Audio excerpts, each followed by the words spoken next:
Pete's illness and my simmering anger at Justin finally exploded.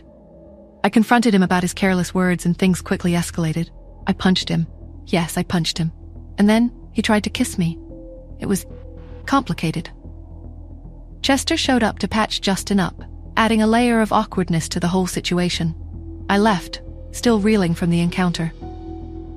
As I walked out of the hospital the next morning, a stranger approached me, asking pointedly about my relationship with Justin. Who is this new man, and why is he so interested in my personal life?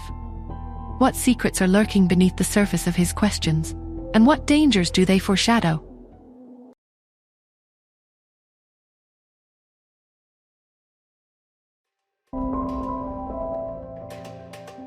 Are you free for a quick chat, Miss Smith?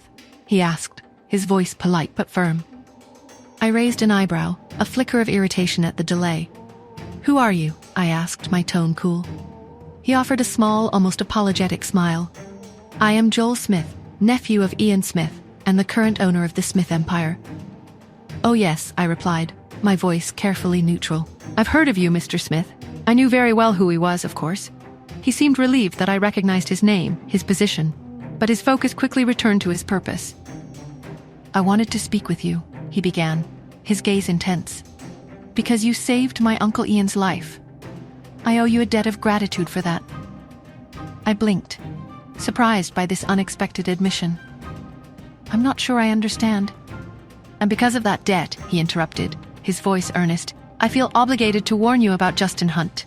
He paused, then continued, his voice laced with concern. As you know, Justin and Tanya, they have a son, Pete. And Justin has made it clear he intends to marry Tanya. He clearly believed he was doing me a favor, protecting me from getting involved in what he perceived to be Justin's established relationship. You're mistaken, Mr. Smith, I said, my tone carefully neutral. Tanya has no children. Joel's eyes widened in disbelief. But I've seen her with him, at the school. You've seen her with Pete, I clarified. But Pete is not her son. A look of confusion crossed Joel's face. He clearly struggled to reconcile my statement with what he believed to be true. I pressed on, wanting to steer the conversation away from Justin and Tanya. Why are you so concerned about Justin's personal life, Mr. Smith? Joel's expression hardened slightly. He seemed to realize he was revealing too much, exposing his own lingering feelings for Tanya. He cleared his throat, his voice regaining its professional edge. That's not important. What matters is that you understand the situation. Joel offered no further explanation. He simply stepped back, a strange smile on his face. I was left speechless, watching him walk away, a whirlwind of confusion and suspicion swirling within me. Joel went upstairs after that encounter. He hadn't slept a wink the previous night, his mind consumed by thoughts of Tanya and the complications of his past. Now, exhaustion finally claimed him. He sank onto the sofa in Ian's ward and closed his eyes, seeking a moment of respite. His executive assistant and bodyguard, who had stayed at the hospital throughout the night, stood near the door. After a brief period of rest, Joel sat up, his weariness replaced by a renewed sense of purpose. Find Athena, he instructed, his voice firm. The assistant nodded. We've already begun investigating her whereabouts, Mr. Smith. But so far we found nothing. We've even offered a reward for information about her on international forums. All we know is that Athena once treated the elderly Mrs. Hunt. It seems Justin Hunt was the one who located her that time. At the mention of Justin, a competitive glint sharpened Joel's eyes. His usual warmth and mildness vanished, replaced by a cold determination. If Justin Hunt found Athena once, he said, his voice low and resolute, I can do it too. The room seemed to grow colder, the air charged with a newfound intensity. On the drive back to the Anderson villa, I couldn't shake my encounter with Joel. His intensity, his strange offer, his possessiveness regarding Tanya, it was all very unsettling. After mulling it over, I pulled out my phone and dialed Solo's number.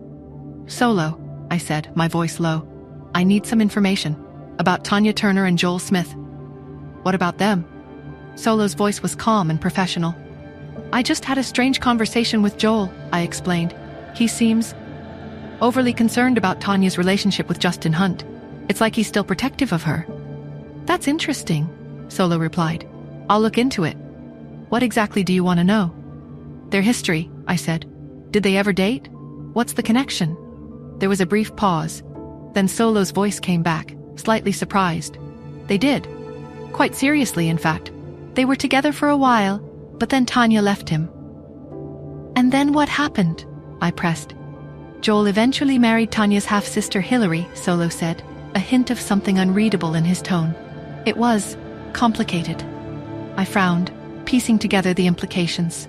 This was more tangled than I'd imagined. Solo, I continued, my voice firm. I need you to keep a close eye on both Joel and Tanya. I don't trust this situation. I think Tanya might be up to something. Understood, Solo replied. I'll monitor their movements and communications. Be careful, Nora. I ended the call, a knot of unease tightening in my stomach. Joel's strange behavior, his history with Tanya, Tanya's unexpected arrival. It all felt suspicious. Something's not right, I thought, a shiver running down my spine. And I need to figure out what it is. Solo's confirmation of the past relationship between Tanya and Joel only deepened my suspicion. What is Tanya planning? What was her true motive for being here, for ingratiating herself into our lives? And was Joel's interference a genuine attempt to protect me, or something far more sinister?